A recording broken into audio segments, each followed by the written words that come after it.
Good day mga ka-Airsoft, good day mga ka-Bigman. Tama na ba sa kalye? Sa muling kumpan atake Kapahan ka at pagsisisihan mo kung bakit pa kasi pinalagad ba? Di na lang nanahimik Nega mo pa ba? Para wala nilagay sa nangibilit Di ba dati mo na sinubukan nila pero walang maganda Ginamit mo ng mga letra Puro laman na play ka sa larangan Na nakay di ka mapakinggan ng mga kabataan Para di ka tularan Kasi nga, di ka naman napapagay sa ganito mga bagay Dapat ang nagawin na, tigilan mo na Panabukat na bago mo halata ng mga tao Di ka pa rin nagbago Tangin na, motherfucker tigil ba na namin Nabibili ba ito, give a fuck what you been telling me For profit to me, ano na siya never do Never been, never will, no way Kasi pa sinig siya na namin Balik ba, pakilimutan mo kung sakaling gusto mo tumira pabalik Para masaya, para na sa ganun Pawisan ako ng pagkain yung puro ilan ng mga tataktika Ano ba, sinabi na nakita mo na pero di ka nakinig sa may babala Yes, ito nakatapos sa mo dito katangis Yung gawa ng katama, hamuda pa Sa mga lumang bagsak ng instrumento Papamalasang makabago Sulatan, simulan natin sa 50% Parang si Tagurong lumabas na ugatan Pero dito ka naman sa at enerhiya Kung sige walang wasto ng mga sukatan At sumatotal, di ma-estima tayo Hinihina mo ko sa laban natin tulakan Paano nyo ko lalabanan sa laro ng utakan Kung panin mga bakati niya para paupahan Kayo nung natikman nila konting kalangitan Malimutan na nila paan nila sa lupaan Di na rin siguro yung nag-iisang dahilan Bakit pinabalik ako sa sagupaan Ako'y parang si Siyang Sangdigmaan Ay gustong tapusin sa mapayapang usapan Pag hindi ka nakinig, umpisahan mo ng silipin ng larawan Ng inyong katapusan Pag estilo ko wala sa Kama Sutra Pag tumira to nila Labasan yung pasukan ng mga dugo Para ka tinatagusan Pero di maagapan kahit meron pa sa door Kung di nyo ko kilala Ako isang kolektor ng mga bumunang para sa aking aparator Nagabiran ng mga tirador Makakito ng paglalakbay ko Mga transporter Mga rhymes ko ay laging primal Ako Optimus ko na nasa Transformers Di karaniwang vampira na para si Blade Tawagin mo kung Daywalker Professional kulit Pagkabulag talalakad lang mga Jaywalker Bakong kamakinig Mag-ibang ka na kaso mo Takina mo bakit ka pa ng pangalan sa mundo O tagalit ako netis Makwala ka Umabot ako sa puto Nakakawalang gana Ako umiiyak Kali ka bola sa kita Kagkaran sa buka Parang kesong sariwa Deonte pa pala Talo ka mo para ko Sa pupusa na suka Pag sumisigaw Takina mo akala mo tapos na Sobrang takot mo Kaluluwa mo kumapina Laki pagkabata Sagat-sagat sa yabang Walang pres-pres Takina mo nga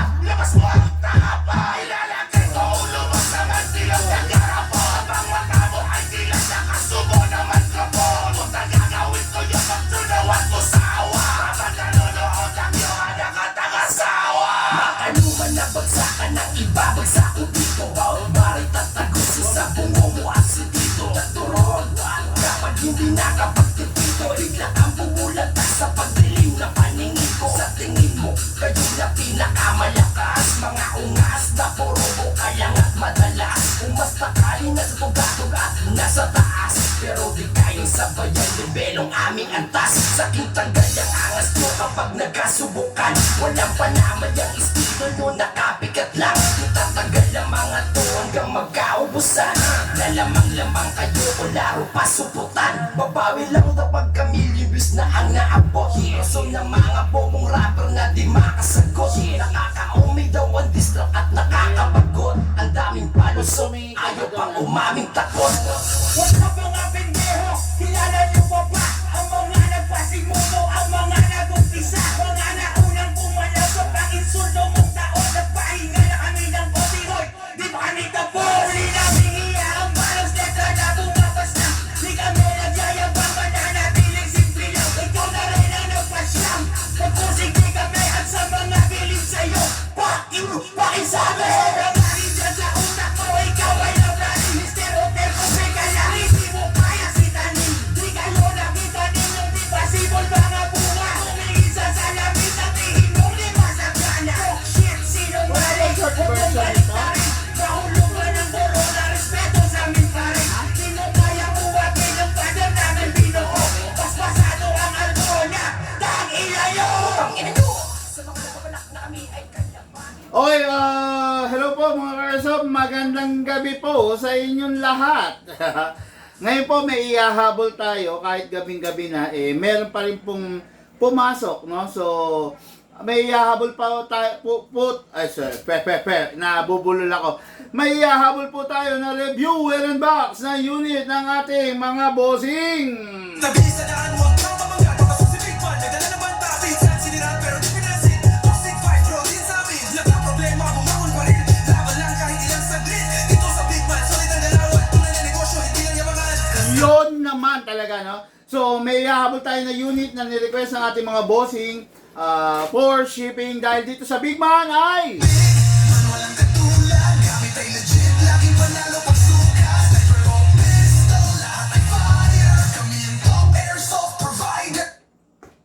Top Airsoft Provider. Okay? So, unit natin kay Airsoft, The Godfather by the KJ Works. Okay?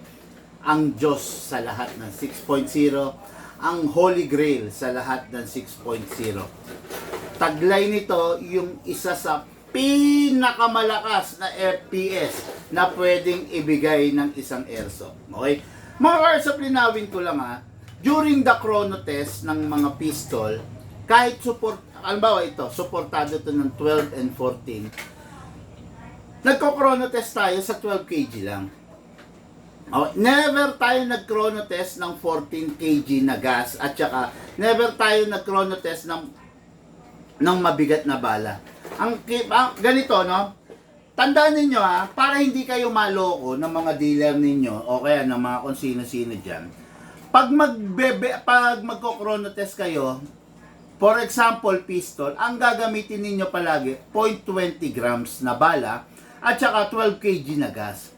Huwag kayong gagamit ng 14 kg na gas. Huwag nyo silang papagamitin ng 14 kg na gas kasi niloloko lang po kayo. Di ba? Ipapakita sa inyo, gagamitin ng 14 kg para lumakas yung unit. Pero hindi nyo alam na niloloko lang kayo. Ang tamang pagkokrono, 0.20 grams na bala at saka 12 kg na gas kung pistol. Okay? 12 kg na gas lang. Huwag kayo papayag na ikokrono yung unit ninyo. Kakarga ng 14 kg. Hindi yun, no? Unang-una, kung ang unit ninyo, ENC, Double Bell, WE, AW Custom, wag po ninyong gagamitan ng 14 kg yan. Lahat po yan, pan 12 kg lang. Okay? Maliban na lang kung ang unit ninyo is mga high-end, mid-class to high-end, so yan, supported po yung iba ng 14 kg. Pero mabalik tayo rin sa main topic natin. Pag po magkokrono kayo, ito itaga nyo sa bato, iukit ninyo sa utak ninyo to mga ka-airsoft. Tuwing magkokrono kayo ng pistol, ang gagamitin ninyo 0.20 grams at saka 12 kg.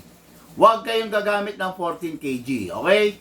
Pag rifle naman, 0.20 grams ang gagamitin nyo. Huwag kayong gagamit ng 0.25, 0.30, 0.35, 0.40. Wag. 0.20 palagi. Yun ang standard instrument para ma-measure natin yung lakas all over the Philippines, all over the world. Okay? So ngayon, dire-diretso po tayo. Siyempre, sa ating review and unbox ng unit ng ating mga bossing.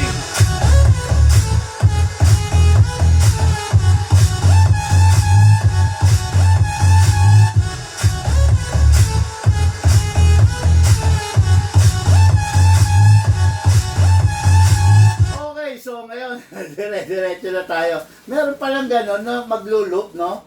Na meron palang nagluloop na ano, grabe, ngayon ko lang nalaman ulit.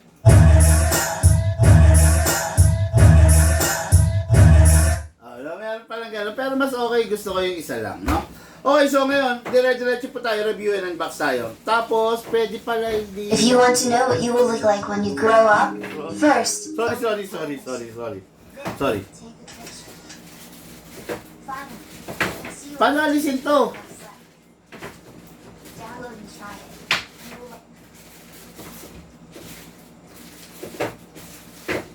So, okay, pwedeng magpasok. Sequence, empty, sabi, empty.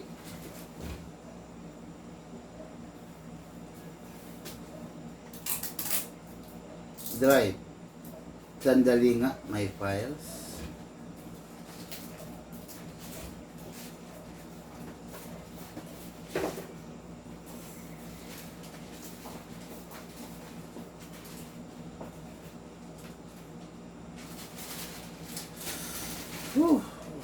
Grabe. Nalito na ako. So, paano ba ialis dito?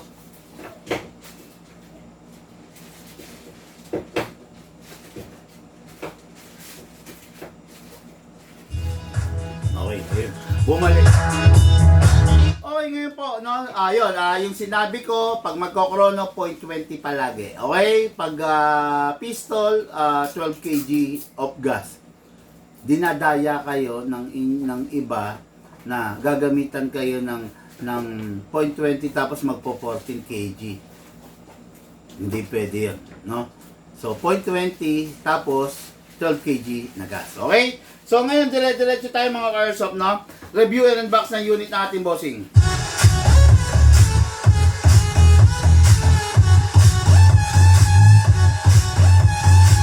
Unit natin ka-airsoft, Amor, Angelo, Palma, of Asingan, Pangasinan. So, ito yung unit niya, The Godfather. What is good and special about this?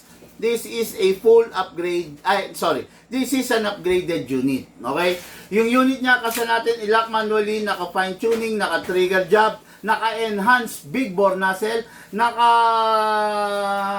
hammer protection pad, at saka naka-half-up rubber. Okay? Itong unit na to is upgraded version lang. Hindi siya full upgrade version. Sumobra. Ang upgrade dito, fine tuning, trigger job, okay? Then, enhance big bore nozzle, hammer protection pad. Okay? Hindi po siya naka-premium half-up rubber at hindi rin po siya naka-fix outer barrel. Pero kung mapapansin ninyo, hindi ganun kalikot yung barrel niya. Okay? Hindi siya naka-fix outer barrel kasi hindi po siya full upgrade version. Upgraded version lang po siya. Okay? So, ito yung unit natin ka-airsoft, Amor, Angelo. What is good and special about this unit? Ito ang Diyos pagdating sa 6.0. Kaya nga tinawag na Godfather. Okay? Kaya tinawag na Godfather, taglay niya yung lakas, taglay niya yung solid, taglay niya yung angas. Tignan niyo naman kung gaano kalupit yung unit. Di ba?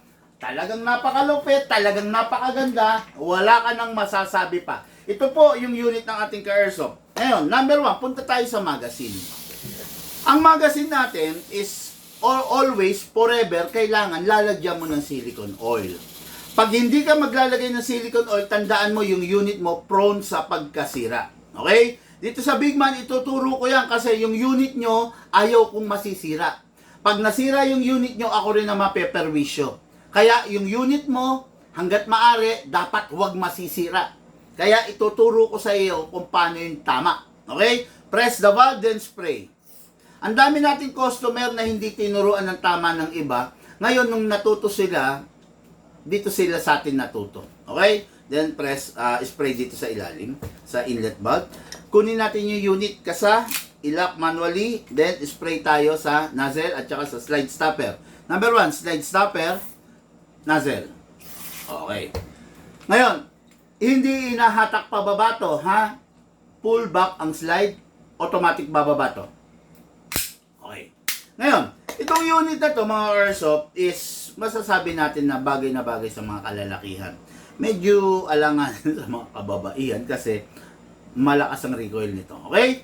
Naka-optic front, optic rear, then naka-magwell. Out of the box po na upgrade yan. Kuha tayo ng green gas. Ito ang sinasabi ko, green gas na gagamitin natin is 12 kg only. Pero itong unit na to, supported ng 14 kg kasi naka-recoil buffer na to. Okay? Upside down, then press down. 1, 2. Yun nga pala, nakalimutan ko sabihin, no? Meron kasi ako mangilan-ngilan na recoil buffer ng Godfather. So, ito ni recoil buffer ko to. So, parang trial. Trial, no? So, kung walang magiging problema, di maganda, di ba? Itutuloy-tuloy natin. So, ito naka-recoil buffer na to, pero hindi ko pa rin kino-consider upgrade kasi nga nasa trial, beta kumbaga, nasa trial version. Okay? So, I'm 80% sure naman na hindi magkakaproblema. At saka yung unit natin dito sa Big Man is lifetime warranty. Halimbawa, nagka-problema ka, 1 taon, 2 taon, mula ngayon, ang gagawin mo lang, kontakin lang kami, tatawag ka, hindi ka magko-comment, iwasan mo mag-message, ang gagawin mo, tumawag, para ma-assess natin yung unit mo, whether kaya nating i-repair via video call or kailangan mo ipadala sa amin. Okay? Ngayon, maglagay tayo ng bala using 0.30 grams, hatak, place your right thumb here, all the way, dito po ilalagay yung bala sa baba. Okay? Bakit ko nilalagay ito? Kasi nilalagay ko to para kung sakali na mabitawan ko to, ito yung sasalo.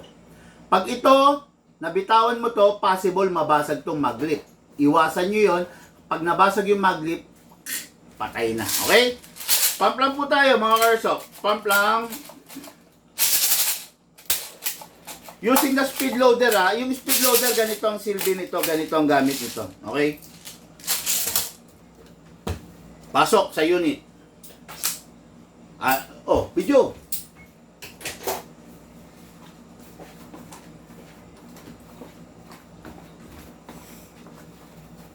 Dali.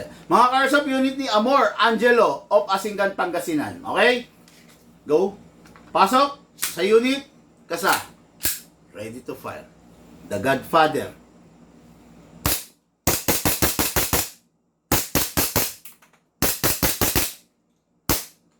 Open slide. Kasi wala na siyang bala. Next thing to do, release the magazine, then release the slide. Then rest the hammer by pressing the trigger. Grabe. Yumayanig yung kamay ko. Okay, itong unit na to, ready for packing and ready for ship.